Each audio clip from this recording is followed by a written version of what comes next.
മഹാസമുദ്രം ഇന്നും ഒരു ശാസ്ത്രത്തിനും ഒരു മനുഷ്യർക്കും മനസ്സിലാക്കാൻ കഴിയാത്ത ഒരത്ഭുത പ്രതിഭാസമാണ്. ഇപ്രകാരമുള്ള ഈ മഹാസമുദ്രവും ഭൂമിയും എപ്രകാരമാണ് നിലകൊള്ളുന്നതെന്നാണ് ഞാൻ പറയാൻ പോകുന്നത്. ആകെയുള്ള ഭൂമിയും സമുദ്രവും സമമാണ്.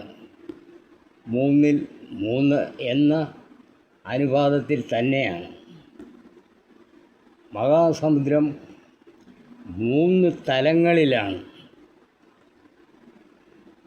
ആകെയുള്ള 3:1 ജലത്തിൽ, 3:3 ജലത്തിൽ, 3:1 ഭൂമിക്കുള്ളിൽ മധ്യതലത്തിൽ മഹാസമുദ്രം വിശാല സ്ഥലത്തിലാണ്. ബാക്കി 3:1 ജലം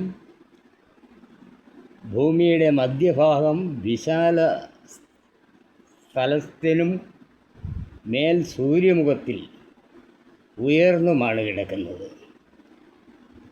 3:1 ഭൂമിക്കടിയിൽ പാതാള സമുദ്രമാണ്. അങ്ങനെ 3 തലങ്ങളിലാണ് സമുദ്രജലം കിടക്കുന്നത്. ഇപ്രകാരം കിടക്കുന്ന സമുദ്രജലത്തിലെ സൂര്യമുഖത്തിലെ 3:1 ജലത്തിന് മാത്രമേ സമുദ്രത്തിൽ ഒഴുകാൻ കഴിയൂ. അത് മുന്നോട്ട് ഉയർന്ന് മറിയുന്ന ഒരു പ്രക്രിയയാണ് സമുദ്രജലത്തിൻ്റെ ഒഴുക്ക്.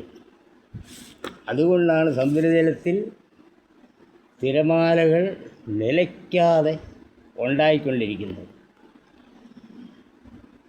ഉയർന്ന തലത്തിലെ 3:1 ജലം മുന്നോട്ട് ഉയർന്നു മറിയുമ്പോൾ മധ്യതലത്തിൽ ജലത്തിലേക്ക് ഒഴുകിയെത്തുമ്പോൾ ആ തലത്തിലെ ജലം 3:2 ഉയരുന്നു.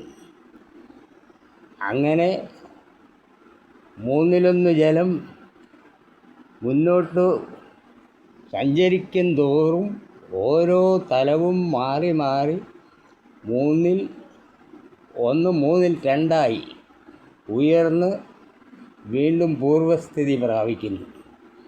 ഇതാണ് സമുദ്ര ഒഴുക്കിന് വേലി ഏറ്റത്തിനും വേലി ഇറക്കത്തിനും കാറ്റിനെ നിയന്ത്രിക്കുന്നതും എല്ലാം സമുദ്രജലത്തിൻ്റെ ഈ ഒഴുക്കാണ്. ഭൂമി 3/2 ഭാഗം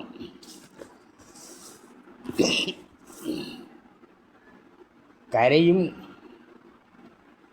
3:1 ജലത്തിലുമാണ്. ഭൂമിയും ജലവും